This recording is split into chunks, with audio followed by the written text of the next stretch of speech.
Boa noite para quem está nos acompanhando simultaneamente aqui no perfil da Fundação das Artes de São Caetano do Sul, São Paulo.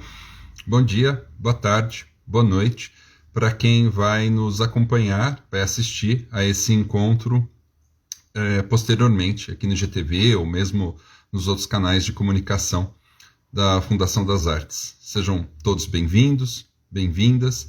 É um prazer muito grande participar dessas atividades que a escola tem feito desde o começo da pandemia. Meu nome é Sérgio de Azevedo, eu sou professor da Escola de Teatro e sou também coordenador adjunto do programa Fundação das Artes FIC, Formação Inicial e Continuada, um programa que retomou as atividades esse ano com a oferta de mais de 500 vagas em 8 cursos de qualificação profissional. A atividade de hoje faz parte de um festival que nós começamos em maio, junho desse ano, durante a pandemia, que se chama Festival Cenas para um Futuro Próximo. A gente gostaria que realmente o futuro fosse mais próximo. A gente brinca que ele já nos parece tão distante, às vezes. Mas a gente continua acreditando firmemente. Só um momentinho, deixa eu só para adentrar o nosso convidado de hoje. César daqui a pouquinho já vai entrar.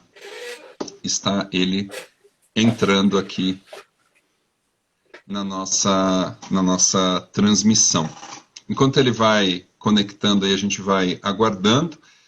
Como eu dizia, a gente, então, tem organizado essa programação desde junho.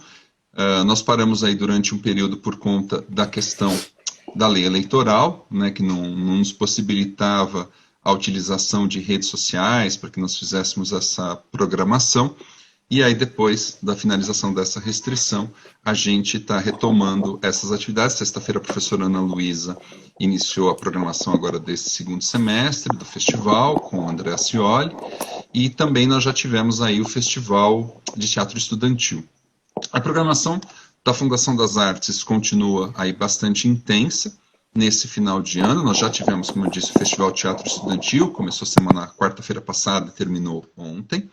Nesse final de semana, nós temos o início da mostra da Escola de Teatro, que congrega as apresentações dos cursos livres e do curso técnico da escola.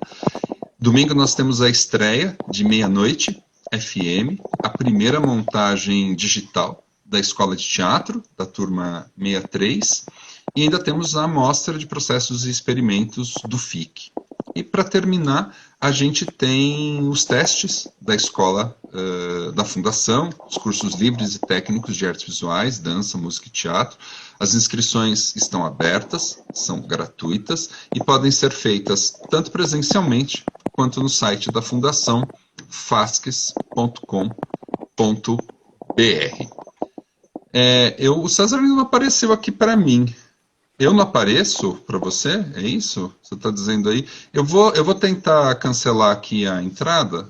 César, pede para participar de novo. Vamos ver se é um problema da minha conexão ou da sua. A gente nunca sabe, né? A primeira live que eu participei aqui na escola virou um podcast. Eu e o Celso congelamos. O César está aparecendo para vocês? Só não está aparecendo para mim? Que coisa. Vamos ver se agora vai. O Yuri está colocando aqui que também estava vendo os dois.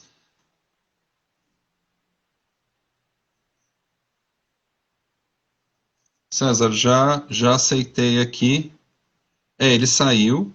Ele saiu.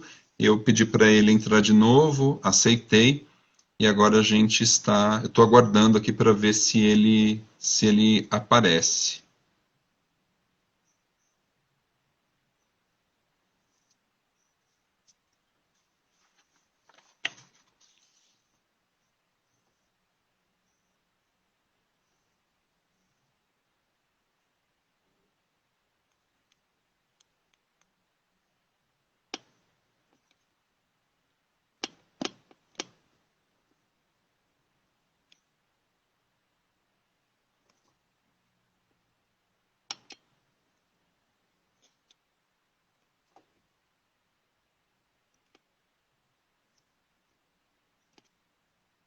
César, agora eu te enviei uma solicitação. Eu tinha aceitado a sua e agora enviei uma solicitação. Agora foi. Boa noite, você está me ouvindo? Te ouvindo bem alto, bom som. Você me ouve Tam- bem? Perfeitamente, também te escuto em alto e bom som. Aconteceu, acho que um delay, e aí eu entrei, aí o teu vídeo estava atrasado em relação à minha entrada, eu entrei duas vezes ao mesmo tempo, enfim. César, seja bem-vindo a este encontro.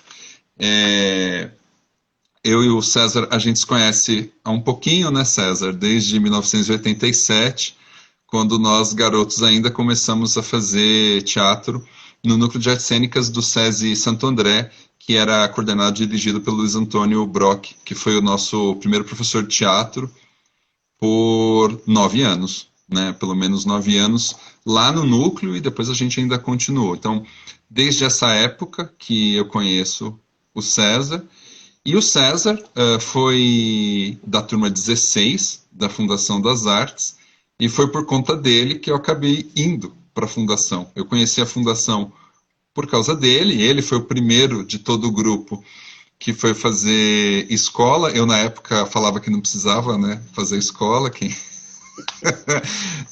tinha que fazer teatro tinha que fazer na prática, que escola, que bobagem, que é isso e tal. E o César foi fazer e eu comecei a frequentar a fundação em 1994 para assistir os exercícios dele. Foi aí que eu entrei na fundação pela primeira vez, e aí por conta dele que eu acabei prestando o teste em 95 e ingressei na turma 19, né? Três Você turmas. você vê que mal eu fiz para a tua vida, né? Irremediável. Bom, depois que eu entrei lá, eu não saí mais, né? Eu entrei em 95 e tô lá há 25 anos. Você já tem aquelas placas de patrimônio, assim, sabe? Já sou patrimoniado. Quando eu vou sair, os porteiros já falam, não pode, não, precisa de autorização Isso. para ir embora. É um profundo prazer, César, te receber nessa nossa escola virtual, porque a escola ela está vivendo em nós e nas nossas casas, né, nesse período. E o César entende bem disso, porque ele está envolvido em outras 3 escolas nesse momento, então a casa dele também virou sede de outras tantas escolas. Eu já vou passar para você se apresentar, só para terminar essa fala inicial. A gente vive uma profunda crise sanitária e política. A gente está isolado e aí, numa iminência de segunda onda, eu confesso, bastante assustado e temeroso, de já cansado, né, triste de tantas coisas, imaginar um processo de quarentena, de pandemia, de isolamento que se estenda. Foi realmente, a gente viveu muitas coisas tristes, né, pessoais e profissionais, e na escola com uma montagem pronta para estrear, que teve as apresentações canceladas um dia antes de estrear. Não é fácil lidar com tudo isso, mas ao mesmo tempo a gente optou por continuar seguindo e continuar caminhando, acreditando nos ganhos, nas trocas, nos encontros que a gente pudesse criar, com quais plataformas ou em quais dispositivos estivessem à nossa mão. Quando a gente pensou essa sequência de atividades para esse final de ano, a gente quis falar, a partir muito da devolutiva dos estudantes da escola, de falar das outras formas do atuar. Atores, atrizes que se formam num curso técnico podem e costumam atuar em outros campos complementares, análogos, desdobramentos da nossa formação inicial. Que campos são esses? Né? Quais podem ser? E aí, nesse sentido, a gente pensou, nesse encontro de hoje, para falar da educação, mas não da educação enquanto escolarização, mas enquanto dimensão da formação humana, que está intrinsecamente ligada à prática teatral, e a gente está pensando aí, portanto, em práticas pedagógicas que são inerentes ao fazer artístico, que são inerentes à linguagem, à dinâmica do fazer teatral. Então, o nosso objetivo hoje é bater um papo um pouco a partir dessa dinâmica.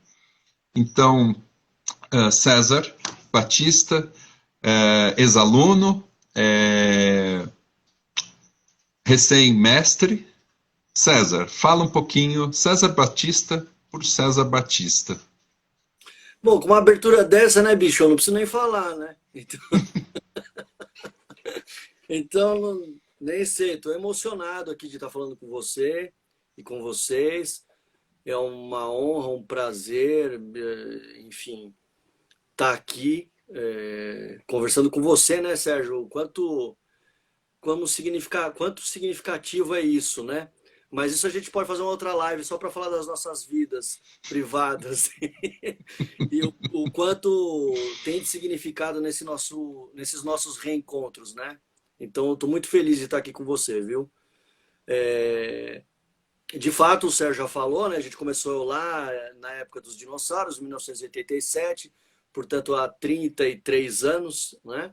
Em agosto de 87, lá no Núcleo de Artes Cênicas do SESI, de Santo André, com o Luiz Antônio Brock, foi nosso primeiro professor de teatro, primeiro mestre. E, bom, nessa parte eu falo um pouco o quê? Do meu currículo, é isso? Mas isso é chato, né? Então... O que te define, César? Hoje você olhando esse percurso aí de 33 anos, o que você gosta de dizer sobre você que você fala assim, isso me define? Nossa, Sérgio, difícil, né? Mas eu acredito muito numa coisa assim, que seria mais ou menos isso. Eu acredito que o trabalho que a gente faz aqui nesse planeta, ele não é meramente uma função que você exerce para ganhar um dinheiro no final do mês e receber o olerite e pronto, né? Isso é o que esse capitalismo selvagem, esse neoliberalismo quer que a gente faça. No entanto, eu acho que o trabalho ele pode ser mais do que isso. O trabalho ele pode ser um modo de expressão. E o modo de expressão, para mim, está intrinsecamente relacionado ao modo de existir. Então, me perguntam, né? Às vezes me perguntam em conversas com colegas, amigos, amigas, bom, mas se você não fizesse teatro, o que você faria? Tem um monte de coisa que eu gosto de futebol, adoro música, mas eu não me imagino fazendo outra coisa, porque eu só sei existir por meio do teatro. Então hoje eu existo por meio do teatro, por causa do teatro. Eu acho que o teatro me salvou em vários aspectos de outros tipos de vida que eu poderia ter, e nesse sentido acho que é isso. Acho que o teatro é mais do que um ofício, é um modo de existência e um modo de existir no mundo, né? De se expressar no mundo. Então acho que é um pouco isso, assim, sabe? E, bom, enfim, a gente pode falar um pouco disso depois, mas diria nesse primeiro momento que em relação a isso é exatamente isso, assim. César, a gente conversou, né? A gente aproveitou esta possibilidade e a gente ficou conversando um tempão semana passada, e foi super importante isso para a gente construir um pouco do que a gente gostaria de compartilhar com vocês, de trocar a partir desta ideia do ator, da atriz, do artista na educação enquanto dimensão. Antes da gente entrar mais especificamente nessa questão, a gente falou um pouco, né, sobre esse dilema que o estudante, que o aprendiz, que quem está na escola ou em processos formativos ligados a coletivos, cursos livres, curso técnico, graduação, enfrenta, às vezes, consigo mesmo, quando se olha no espelho, com a família, com os colegas, como é que você vai viver de teatro, né? Como é que você vai sobreviver, como é que você vai se inserir no setor cultural, no chamado mercado de trabalho, como se, né, existissem profissões que estivessem garantidas e outras fadadas ao fracasso, ao fiasco, enfim.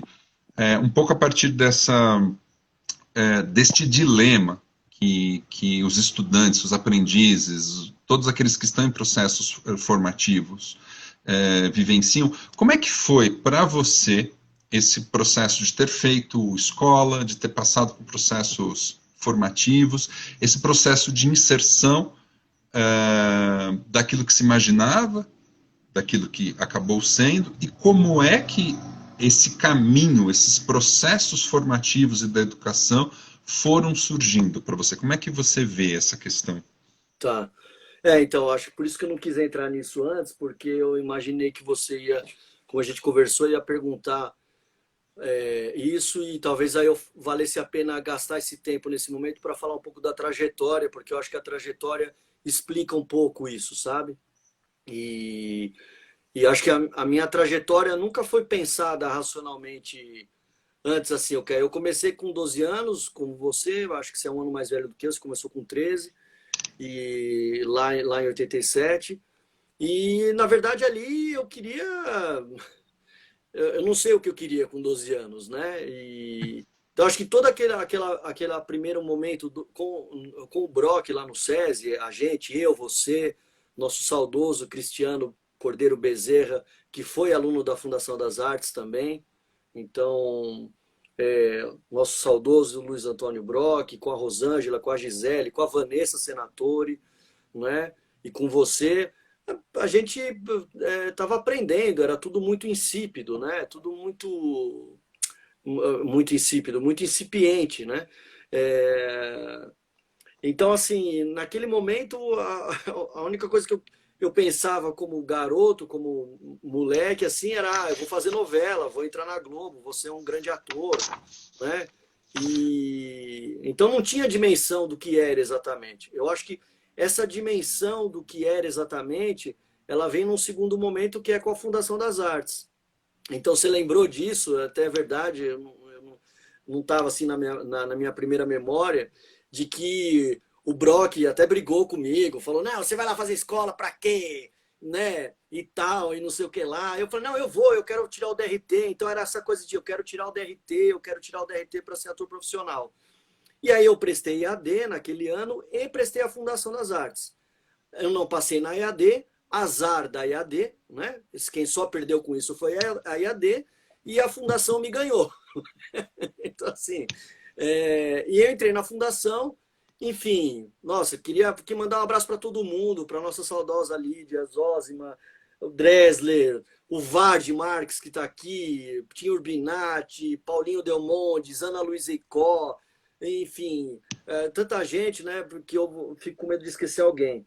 Mas foi muito importante porque eu acho que na fundação eu comecei a adquirir assim a dimensão. Opa, pera lá, se eu quiser ser um ator de verdade, eu vou precisar fazer mais do que eu estou fazendo. Né? Eu vou precisar me dedicar mais. Não que eu não me dedicasse, porque você lembra, a gente ficava lá o dia inteiro ensaiando, fazendo cenário, fazendo cena e tal, né? Mas precisaria de algo a mais ali, né? E foi na fundação, e graças à fundação eu percebi isso. Assim, o quanto era importante os estudos específicos, né? E o quanto, ao mesmo tempo, os estudos específicos abriram outras portas, né?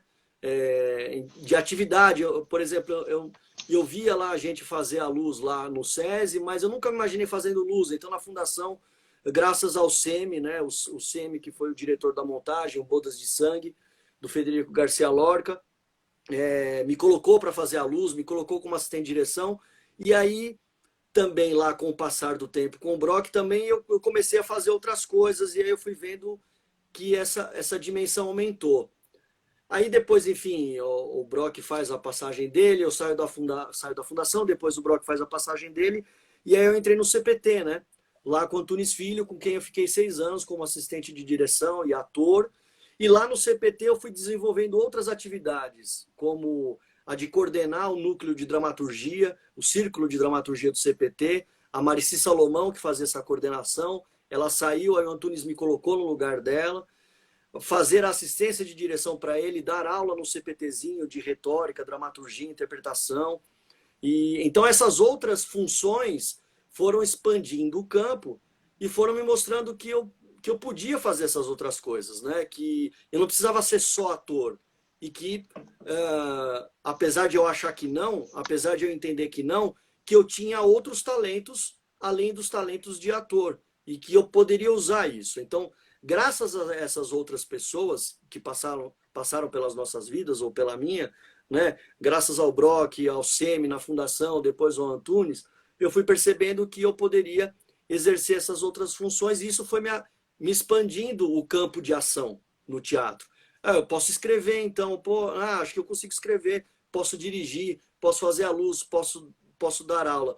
Não foi uma coisa que eu vislumbrei ou que estava no meu horizonte, no meu primeiro horizonte. Isso foi se desvelando aos poucos. Isso foi abrindo aos poucos essas possibilidades, né? E aí já com o Antunes dando aula lá no CPTzinho, a partir do método dele, né? A aula lá no CPT não era uma aula de assim, vou estudar Stanislavski ou Grotowski, eu vou dar aula de Eugênio Barba, né? Era dar aula, passar para as pessoas que faziam o CPTzinho um pouco do conhecimento que a gente tinha adquirido lá com o Antunes e do método dele e tal. Então era uma coisa muito específica. Depois eu fui trabalhar com o Gabriel Vilela e já depois do Gabriel, um pouco durante o meu período, eu fiquei 6 anos com o Antunes, depois 4 anos com o Gabriel Vilela como assistente de direção e ator, mais assistente de direção, mas fiz 2 peças como ator com ele também. Eu já comecei a pensar num possível mestrado, né? Numa possível pós-graduação, porque eu falei, bom, eu gosto de dar aula, eu aprendi que é legal, que eu faço, que tem honestidade nesse meu fazer, né? E então talvez um caminho seja fazer um mestrado, e aí eu comecei a pensar no mestrado. Então já vem desde, sei lá, 2011, 2012, 2013. Confesso que uma pessoa que me provocou muito, me incentivou muito nesse lugar foi a Tatiana, foi a Tati, a minha companheira, a minha parceira. Ela me incentivou muito a fazer e ela vem de uma formação prática e acadêmica, né? Ela é advogada, mas ela fez mestrado e doutorado em Direito, em Filosofia do Direito, dá aula na São Judas, na Universidade de São Judas. Então, ela já tinha um pouco essa experiência e ela foi me incentivando. Ela falou assim, eu acho que você tem esse talento. Eu falei, não, talento para dar aula, sim, talvez eu tenha, mas...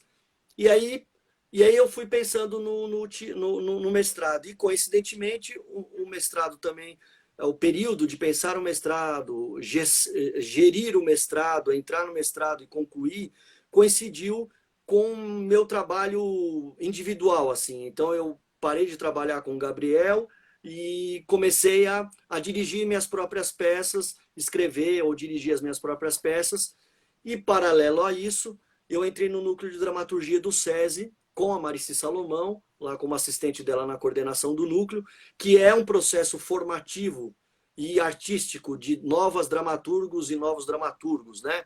O núcleo, inclusive, ganhou em 2016 o Prêmio Shell na categoria Inovação por esta formação de novas dramaturgas e novos dramaturgos e também foi indicado ao Prêmio Governador do Estado. E eu fiquei lá com a Marici, eu e a Marici ficamos lá até o ano passado. O núcleo está nas mãos da Silvinha Gomes e da Ângela Ribeiro, que são incríveis profissionais, autoras e professoras incríveis, então tá em muito boas mãos lá. Então coincidiu, de alguma maneira, essa pesquisa acadêmica e, ao mesmo tempo, a dedicação a lecionar, a dar aula, coincidiu também com, vamos dizer assim, eu caminhar com as minhas próprias pernas, né? Voar com as minhas próprias asas, no que diz respeito a dirigir, escrever e dirigir espetáculos, né? Não por acaso, nesse período, eu também fui dar aula na SP, Escola de Teatro, que muita gente conhece, que é, junto com a Fundação das Artes, junto com o Célia Helena, enfim, escolas muito importantes na formação de novos e novas artistas teatrais, né? Agora, vou fazer uma ponte para o passado, mas para voltar para agora.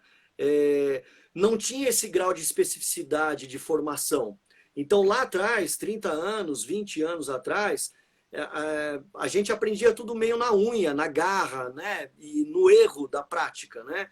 Hoje você tem uma escola como a SP, por exemplo, que tem a linha de estudo de iluminação, né? Então tem a linha de estudo de sonoplastia, de técnicas de palco. Então pô, isso é um ganho ótimo na área de pedagogia artística, né? E, e como a fundação tem também, né? Então, assim, acho que é um pouco isso. Não sei se eu respondi a tua pergunta, mas acho que intuo que respondi também um pouco. Respondeu e você traz uma, chama atenção, e eu fiquei pensando enquanto você falava, e me chamou a atenção uma questão muito, muito bonita. A Mafê está dizendo, vai lá, papai arrasa. Eu também enxergo.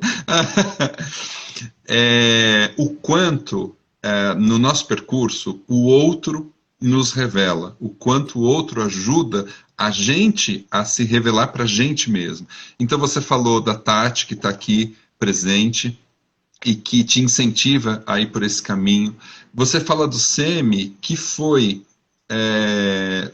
um dos primeiros que também me chama para ser assistente de direção, e a experiência com ele no processo de montagem foi fundamental para Foi eu entender que a ópera caminho eu queria fazer. não foi? Fim, a Ópera do Malandro. E o Semi trabalhava naquele projeto Ademar Guerra, nós fazíamos temporada de quinta a domingo, ele só ficava com a gente às quintas. E sexta, sábado e domingo ele não acompanhava as apresentações, então era um pouco função dessa assistência. E eu comecei a gostar muito deste lugar de olhar de fora o processo e devolver para os atores como um espelho, né? Como, não aquele que vê de cima, mas aquele que vê de longe, de fora. Olha, está acontecendo isso, se fosse assim, se fosse assado. Você fala do Antunes, desse papel de quem te chama para esse lugar de assistência e fala, vem cá, César, você pode assumir este lugar. E, obviamente, se ele faz isso é porque reconhece em você condição e competência para tocar isso.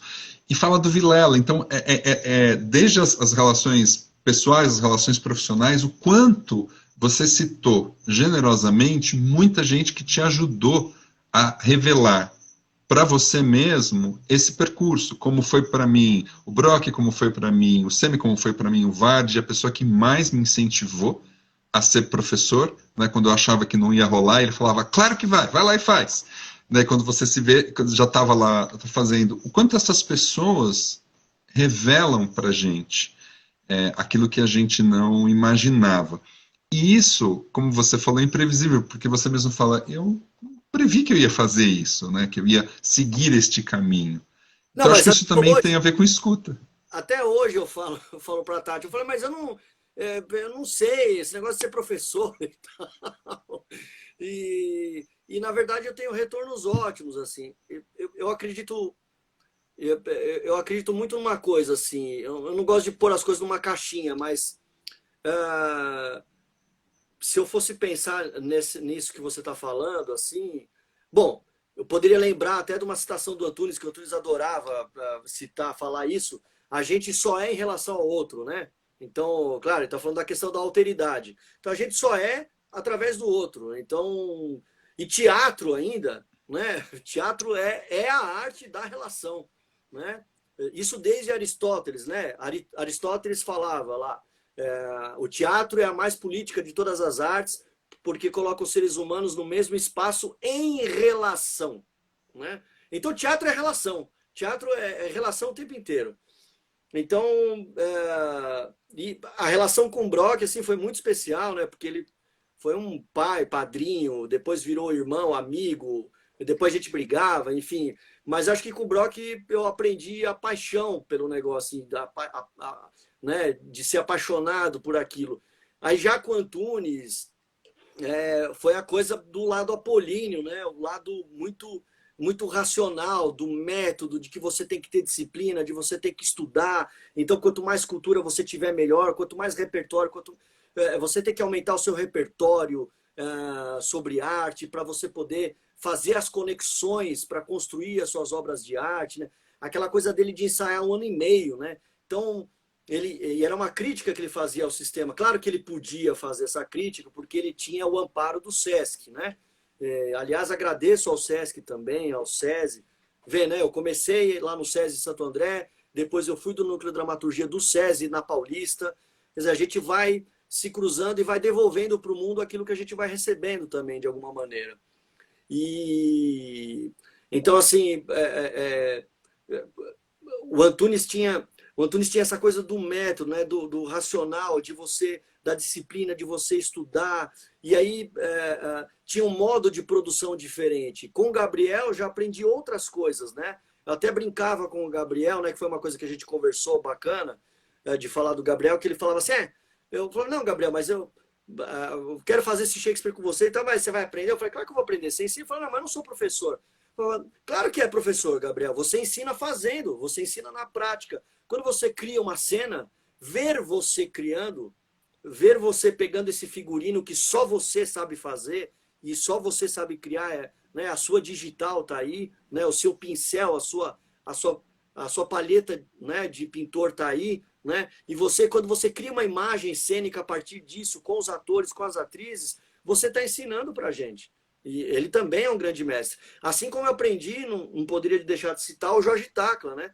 Com quem eu fui fazer musical, fui fazer o Jesus Cristo Superstar, e só de ficar olhando ele e como ele fazia, aprendi muito com ele. Claro, são sistemas de produção diferentes, né? Uma coisa é você ensaiar 1 ano e meio com o Antunes, outra coisa é você ensaiar 3 meses com o Gabriel, outra coisa vai ser ensaiar 1 mês e meio com o Jorge, porque são modos de produção diferentes, né? E aí a gente poderia, não é o caso aqui agora, mas a gente poderia fazer as análises de cada modo de produção, os prós e os contras.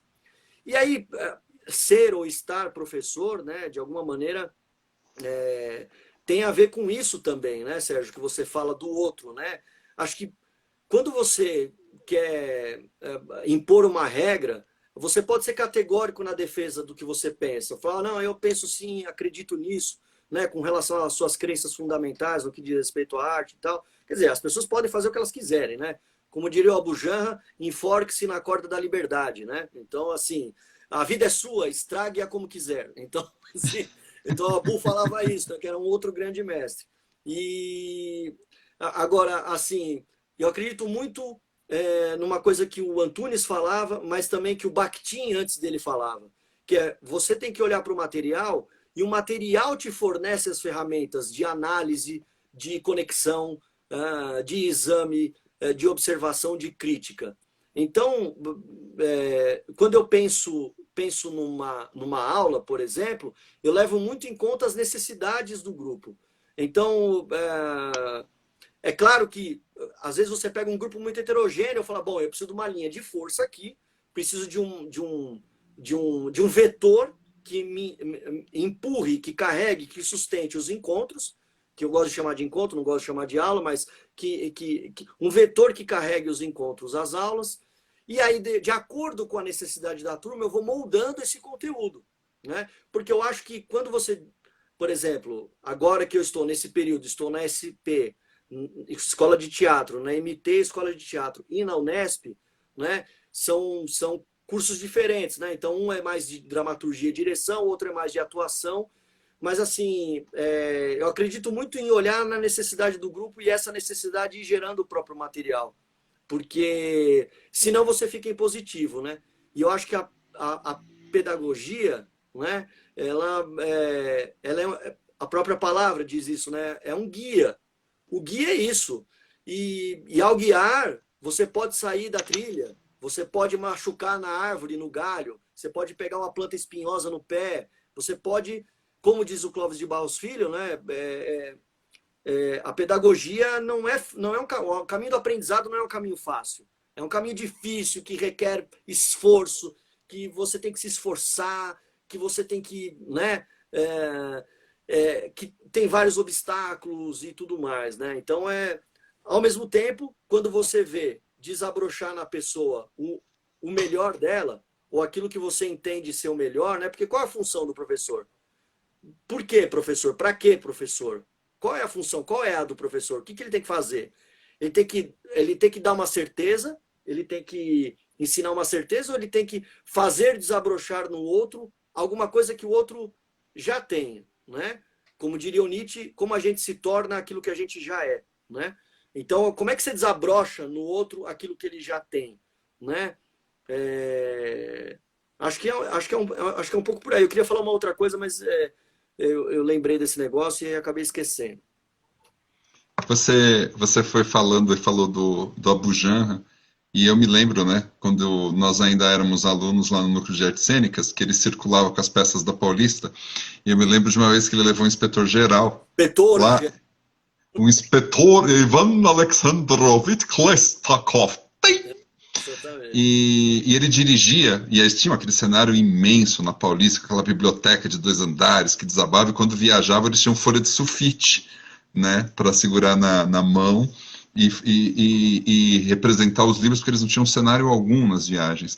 E eu me lembro uma vez, né, a gente, né, garoto, olhando, né, aquela figura sacrossanta do teatro dirigindo ali do nosso lado, quando ele tirava sarro da gente e tudo mais, mas eu me lembro de uma vez ele dirigindo ali no escuro e ele tentando passar uma cena, aquela cena não ia, uma hora ele gritou e falou, vamos pro final! E ele virou e falou assim, quando uma cena não tá boa, esquece, vai para outra, que depois você volta, quem sabe ela melhora. E é isso mesmo, né? Você fica insistindo em algo. Mas o quanto aquele olhar para aqueles garotos ali do lado, né? Reconhecer ali alguém com que ele pudesse triangular e comentar, foi uma coisa que me marcou. E me marcou muito. Antes de da gente fazer a próxima. Hã? Marcou a todos nós. Eu sei decor falas daquela peça até hoje. Eu sei, eu sei. Aliás, eu lembro. Como é que chamava o Fran Carlos Reis, que Saudoso. fazia, que fazia o Klestakov. É, E eu me lembro que no último dia da apresentação foram tentar aprontar com ele, é. improvisar em cena, mas ele destruiu todo mundo em cena com toda a classe, sem sair da lógica da personagem. Eu falei, que ator, que Não, ator. Eu lembro dessa montagem até hoje. e do contrabaixo também. O Abujamra depois foi lá fazer o contrabaixo, lembra? O monólogo dele, que ele ganhou o prêmio até, que era Sim, incrível, sim. incrível também. Inc- Incrível, incrível. E eu queria também duas questões. A Alessandra Ancona está aqui presente, que ela está como circular de educação. Mando um abraço aí, porque ela foi a primeira pessoa que me convidou para uma live em tempos de pandemia. Foi a minha primeira experiência, que me marcou muito. Então, Ale, muito obrigado pela presença. Tem uma pergunta do Fábio, também, que é aluno da Fundação e do FIC, sobre cursos de dramaturgia em pós-graduação. Né? Então, ele está um pouco interessado nisso, como tratar a pós-graduação, a dramaturgia em pós-graduação. Mas uma coisa, Fábio, depois eu passo para o César completar, mas, por exemplo, eu falei de gestão cultural num programa de pedagogia do teatro. Né? Eu falei de um projeto ligado à pedagogia do teatro, mas meu foco era a gestão. Você vai ter programas específicos do teatro que possam tratar da dramaturgia, mas você também tem orientadores e programas que não necessariamente têm um nome. Somos um programa de pós-graduação de dramaturgia em teatro, mas que tem profissionais incríveis que podem te acolher numa pesquisa sobre dramaturgia. Então, às vezes, tem menos a ver com os programas e mais a ver com pessoas, orientadores, profissionais, professores, educadores. Eu digo que a pós-graduação é também a arte do encontro.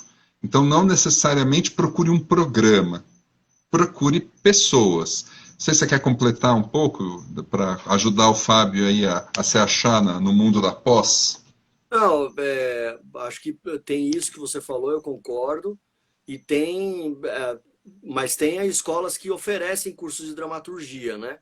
Então tem o Célia Helena, por exemplo, que tem lá pós em dramaturgia especificamente. Se não me engano é o Samir Yasbek que está lá. A Marici Salomão também está dando aula lá. Não sei se na graduação ou se na pós. O núcleo de dramaturgia do SESI continua existindo, está nas mãos da Silvinha Gomes e da Ângela Ribeiro, deve logo menos abrir inscrições para o próximo ano. Que mais? A SP, Escola de Teatro, tem linha de estudo de dramaturgia, e a SP tem uma característica interessante que é o trabalho sempre conjunto. Então você tem as linhas de estudo, e depois as linhas de estudo se misturam, formando núcleos, e aí os dramaturgos e dramaturgas escrevem, os diretores e diretoras dirigem, e os próprios alunos que fazem esse percurso, né? Então acho que é isso. E tem assim, o SESC oferece oficinas direto, formação. Acho que isso que o Sérgio falou é evidente que, se, por exemplo, quando eu estava no núcleo de dramaturgia do SESI, e o SESI ainda tinha parceria com o British Council, que é o Conselho Britânico, a gente trazia muitas dramaturgas e dramaturgos de fora, da Argentina, do Chile, do Uruguai, britânicos, né, da Escócia. Então vieram Anthony Nilsson, que é escocês e que eu dirigi o espetáculo dele depois, o Sutura. Veio a Steph Smith, que é escocesa. Veio a Jo Clifford, que é escocesa também. Veio o Rafael Spregelburdi, que é argentino. Veio o Gabriel Calderon, que é uruguaio, que não é o Guilhermo Calderon, que é outro, né? Então, assim, veio muita gente de fora. E eles falavam que tinham muitos centros de estudo de dramaturgia. Então, sim, faz falta estudos de dramaturgia especificamente no Brasil. Você imagina, nós somos, só na capital de São Paulo são 22 milhões de pessoas. Então nós citamos aqui 3, 4, 5, 6 lugares, 7 lugares que oferecem cursos de dramaturgia. Então a gente precisa ter mais, não só dramaturgia, né? Não só dramaturgia, precisava ter várias, mas, enfim, como o Sérgio abriu dizendo, nós vivemos a maior crise sanitária do século e a maior crise política, talvez depois da ditadura militar, porque não sei se vocês sabem, viu? Mas houve ditadura militar no Brasil, viu? Precisa entender isso. Então, assim,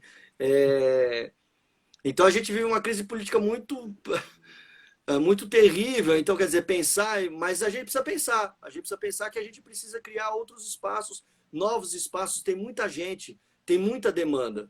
E, de fato, o SESC faz o possível, o SESI faz também aqui, as escolas oferecem, a Fundação, a SP, o Célia Helena, Macunaíma, enfim, todas as escolas que a gente poderia citar ainda, mas ainda é muito dentro do pouco que a gente tem, é um esforço louvável e tem que continuar. Então, exalta-se aqui quem já faz isso, mas a gente precisaria de mais, sem dúvida nenhuma. E César, você falou muito dessa experiência, começou já a falar dessas práticas pedagógicas, né? O ouvir, o conduzir, né? No sentido da palavra mesmo, do pedagogo, né? Do paidagogo, daquele que conduz, daquele que faz o caminho junto. Que outros fazeres e saberes vivem, habitam você enquanto professor, que não é dissociado do dramaturgo, do diretor, do ator. Mas, além desse que você já destacou, desse aspecto, que outros aspectos são importantes para você nessa prática pedagógica, em que você se coloca ali ao lado de alguém para andar junto, para conduzir junto, e às vezes, como professor, também ser conduzido por ele? Super, Sérgio. Super. Eu digo às vezes que a gente mais é conduzido pela turma, né? Por eles e por elas, né? Eu costumava dizer assim que no CPT tinha uma placa da Escola Brasil que era arte não se ensina, se aprende, né? Então eu acho que é um pouco isso, assim, a dimensão da aprendizagem enquanto processo, mas não como um processo cumulativo, né? A questão da arte é que não é um saber cumulativo, né? Não funciona assim, olha, você faz o degrau 1, 2, 3, 4, 5, e aí quando você chegar no 7º degrau, pronto, você finalizou. Não tem final. Não existe um final, né? Então, acho que em relação a outras práticas que eu percebo que, por exemplo, não sei se é disso que você está falando, mas eu percebo que, por exemplo, eu me tornei um diretor, vamos dizer assim, na falta de outra palavra, de uma palavra melhor, mas eu me tornei um diretor mais competente quando eu comecei a estudar mais a fundo dramaturgia e ensinar dramaturgia. Ensinar não, né? Mas ser um pedagogo na área de dramaturgia lá no SESI com a Maricino, né? Foi um aprendizado muito grande, assim, porque cada ano eram 12 pessoas diferentes. Então, cada grupo sempre muito heterogêneo, e embora a gente lançasse mão, muitas vezes, dos mesmos teóricos e teóricas, ou mesmos textos, né? Às vezes o caminho de uma turma era totalmente diferente do caminho de outra. E isso incidiu diretamente no meu fazer de direção, assim, sabe? E nos últimos anos, especificamente, Sérgio, assim, eu tenho sentido necessidade de exercer o que é uma coisa que não é fácil, mas pelo menos para mim não é, mas eu tento exercer a escuta, porque, ah, porque tem um monte de coisa que a gente não falava 10 anos atrás, ou 5 anos atrás, né? E hoje, bom, acompanhando essas novas turmas, as novas gerações e tal, acho que eu posso dizer assim, de uns 7 anos para cá, de forma mais pungente, e nos últimos 2, 3 anos, então, mais ainda. Mas o que eu quero dizer é que o exercício da escuta é muito importante. Então, entender da onde vem a pessoa, entender que o locus dela não é o mesmo que o seu, entender o meu lugar de privilégio na condição de homem, branco, hétero, cis e tal, né? Entender que os lugares de fala, não no sentido de poder ou não falar, porque lugar de fala, segundo a Djamila Ribeiro, é o local de onde você fala, é o ponto de partida, da onde você parte para falar. Qual é a sua perspectiva, né? Portanto, qual é o seu lugar de fala? Então, entender esses mecanismos de ordem de representatividade, de ordem política, é uma coisa que eu aprendi muito nos últimos anos. Muito, muito, muito assim. Eu sou uma outra pessoa, ou tento ser uma outra pessoa, de 7, 6 anos para cá, que essas questões ficaram mais afloradas. Agora, mais afloradas para quem? Será que eram mais afloradas para mim, porque eu tinha menos contato? Ou é porque elas estavam... Porque tem gente discutindo isso há 30 anos, né? Há 40 anos, né? Então... e eu estou começando agora, dos últimos 6, 7, 8 anos, a discutir isso. Não sei se eu respondi, se eu falei, se era isso que você queria saber exatamente. Enfim. Sim, sim, era isso mesmo. É o que vai junto contigo, né? Quais são as questões que vão com você nos processos de reflexão sobre o fazer, né? Quem é este César professor que é diferente, né, daquele assistente do Antunes, que foi assistente do Vilela, que vem fazendo os seus trabalhos, mas que foi se transformando nesses últimos tempos. E como sequência disso, tem algo que você queira acrescentar, pensando aí num público de jovens artistas em processos de formação, que ainda estão se formando, em que muitos, às vezes, olham, né, para o ato de dar aula, ou, pensando de forma mais abrangente, para dinâmicas formativas, como algo menor. Né? Ah, tá, se eu não conseguir nada, eu vou dar aula, ou não percebendo o seu próprio potencial. Uma amiga diz que, já foi diretora da EMIA, a Nana, ela sempre fala que muito professor interessante é justamente aquele que diz que não sabe dar aula, mas que como artista tem uma pesquisa poética muito potente.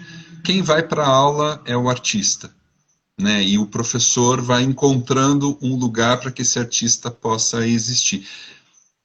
Diante dessa reflexão e de tudo que a gente falou, tem mais algo que você gostaria de acrescentar sobre acerca do potencial que a educação tem dentro da prática teatral? Bom, Sérgio, é muito bacana a fala dessa tua amiga, porque é um pouco isso, né? Eu acho que existe no teatro quase uma pedagogia inerente ao seu ato de existir, na condição de manifestação artística mesmo. Toda manifestação artística, de alguma maneira, é pedagógica, no sentido de gerar transformação, de gerar mudança, né? Então, desde que você seja atravessado por aquilo, isso de fato te modifique. Às vezes você vê um filme ou uma peça ou lê um livro e aquilo não te modifica exatamente naquele momento, mas como a gente costumava dizer, a ficha vai cair depois, né? Lá mais para frente. Então eu acho que para as pessoas que estão em processo formativo, eu acho que nesse momento, acho que tudo vale. Acho que tudo vale, experimentar tudo, né? Então, vou tentar fazer luz, não restringir só a ser ator. Eu digo isso porque eu era um cara muito assim, eu quero ser o melhor ator do bairro, né? Então, se não, eu vou ser ator, eu quero ser o melhor ator do condomínio, do prédio, não sei o que lá e tal. E no final das contas, e no frigir dos ovos, as outras portas que essas outras mestras e mestres foram me abrindo, foi me mostrando que o teatro vai muito além disso. E que eu poderia produzir se eu tivesse talento para produzir, que eu poderia iluminar se eu tivesse talento para isso. E aí, às vezes, a gente pensa que não tem talento para alguma coisa e acaba descobrindo. No próprio fazer, né? Porque no teatro ou na arte tem uma dimensão pedagógica, né? Tem uma dimensão pedagógica que eu acho que é inerente. E aí, nesse sentido, eu estou dizendo isso porque houve um momento da minha trajetória em que algumas pessoas me falavam assim, você tem que decidir, César. Você tem que decidir se você quer ser ator, ou diretor, ou dramaturgo, ou crítico, né? E eu, na minha cabeça, ali naquele momento, isso era anos 2000, 20 anos atrás, 15, 16 anos atrás. E eu falava, mas por que eu tenho que decidir? Eu não posso dirigir, atuar, dar aula, escrever. Não, você tem que decidir se você quiser que a tua carreira aconteça e tal. Na época eu não tinha essa cabeça assim de pensar, bom, mas o que é acontecer uma carreira, né? O que é acontecer uma carreira? Para quem me falava isso, né? Você quer dirigir? Então seja só diretor. E eu comecei a ver que não, que uma coisa alimentava a outra. E que se eu faço isso com honestidade e faço isso com um grau de competência aceitável, vamos dizer assim, e tudo bem, tá tudo bem. Então, assim, acho que nesse momento, quando a gente está com 18, 19, 20, 21, 22, o que não é o nosso caso, né, Sérgio? Gostaria de te lembrar disso, mas assim, Não preciso lembrar. mas assim, quando a gente está nessa idade, pô, o mundo é um livro aberto a ser escrito, não é? Então, nossa, que imagem clichê que eu dei, né? Mas tudo bem, às vezes sai clichê e a gente melhora o clichê depois. Então, assim, cara, você tem um horizonte na tua frente. Então, assim, por que dizer, não, eu não vou ser professor? Por que dizer, não, eu não vou dirigir? Eu só vou atuar, ou só vou produzir, ou só vou isso, ou só... Não, cara, vocês têm um mundo pela tua frente, né? Vá, faça o teu caminho, faça a tua trajetória e não feche porta nesse momento, né? Seja o que for, se dedique, claro, mas não vou falar essas coisas comuns, né? De senso comum. Claro que tem que se dedicar, né? Não, óbvio que tem que se dedicar, mas não feche porta, ao contrário, deixa aberta e deixa ver o que acontece, né? Deixa a experiência também, as experiências dizerem, porque senão você não experimenta aquilo e aí fala, bom, vou morrer sem saber, né? Se eu podia ter dirigido ou podia ter escrito. Vai lá, escreve, né? Vai lá, escreve, dirige, dê aula, né? Vê como é que... A primeira vai ser uma bosta, não tenha dúvida. A segunda também. E muitas depois. A terceira também. Depois de um tempo, você vai vendo que, olha, pera lá, tá fluindo, tá rolando, né?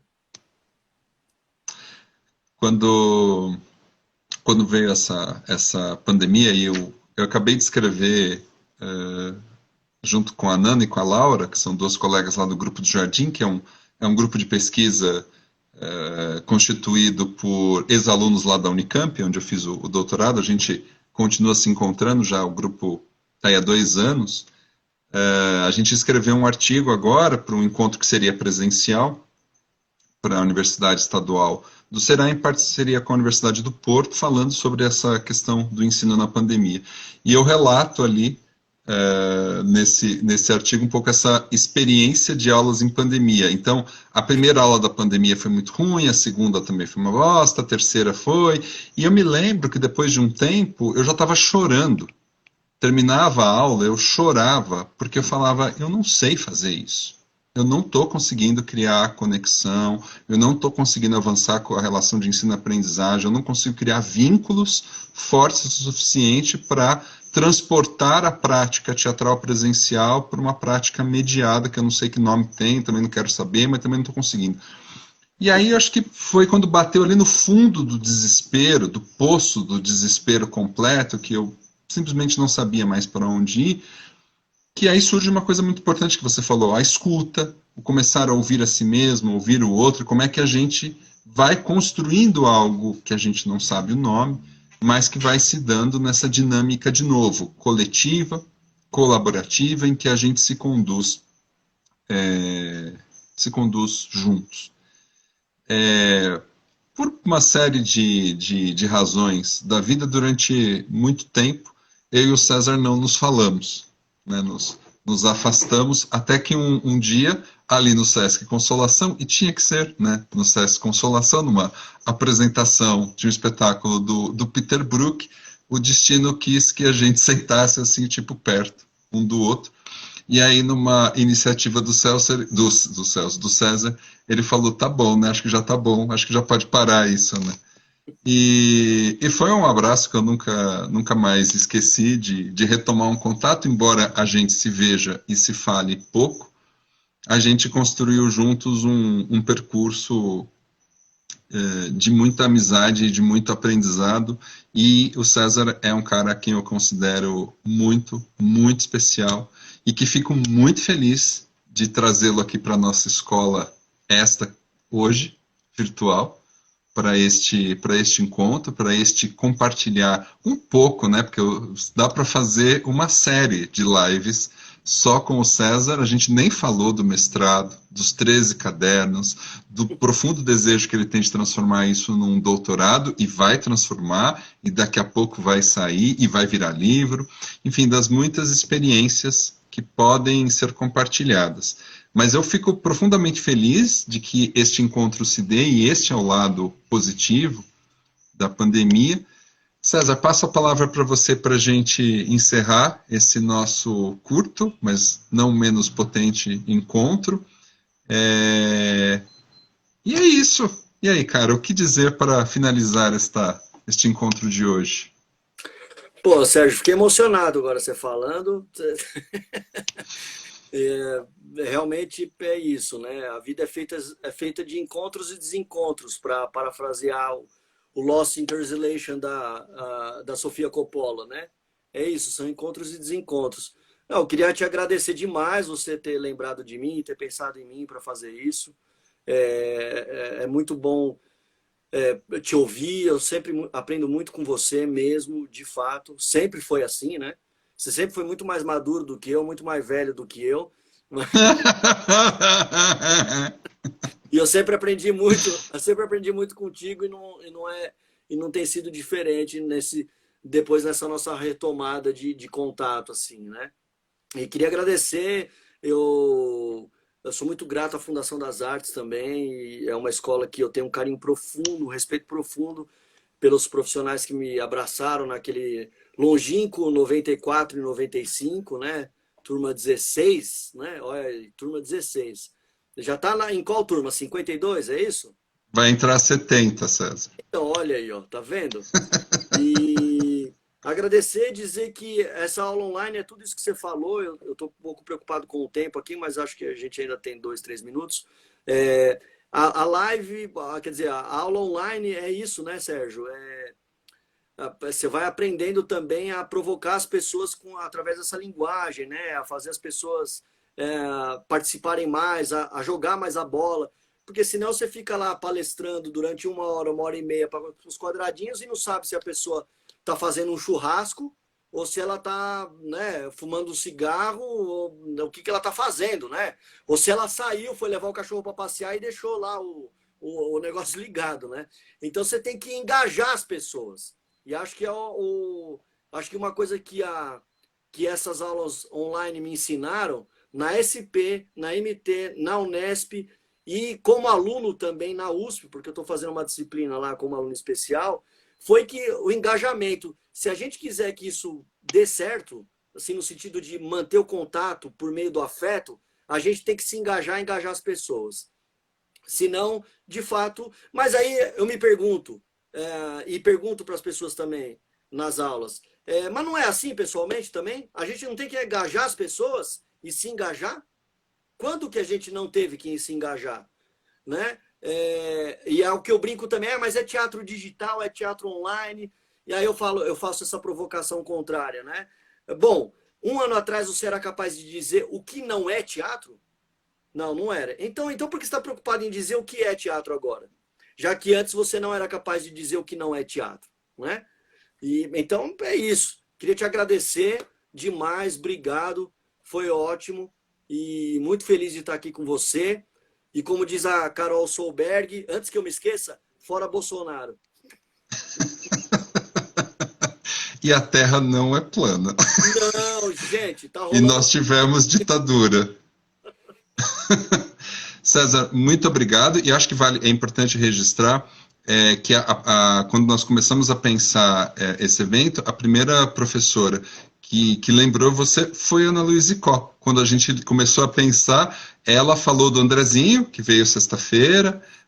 Eu já tinha falado de você, ela reforçou e traz de novo. Então, não é só uma questão que vem dessa Obrigado. questão pessoal. Depois eu faço aquela transferência para você, tá bom? Mas eu acho que é um desejo muito grande de todo o corpo docente de trazer os ex-queridos alunos e alunas para trocar, e a gente fica absolutamente orgulhoso de ver o que vai se fazendo no mundo, e você é um cara que está no mundo, que está fazendo muita coisa, que está em várias frentes, e eu acho que representa muito o que a escola tem trabalhado muito para formar hoje. Qual é o perfil que a gente imagina desse aluno? É alguém que justamente vai dirigir, atuar, iluminar, fazer som, figurino, maquiagem, que vai buscar formas de colocar a sua voz no mundo.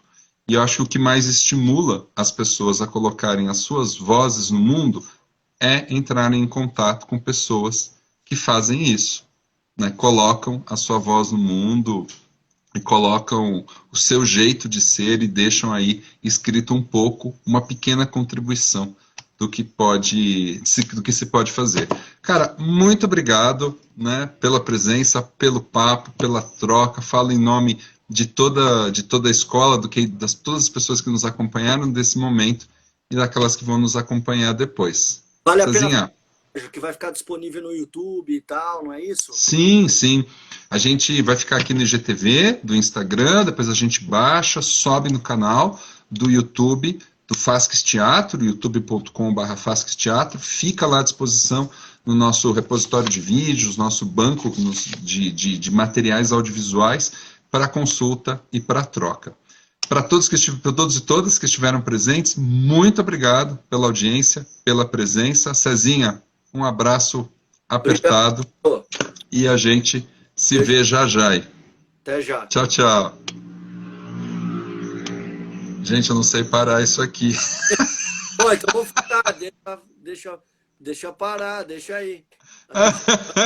Eu não lembro. Ai, agora descobri onde é que encerra o vídeo. Agora sim, tchau!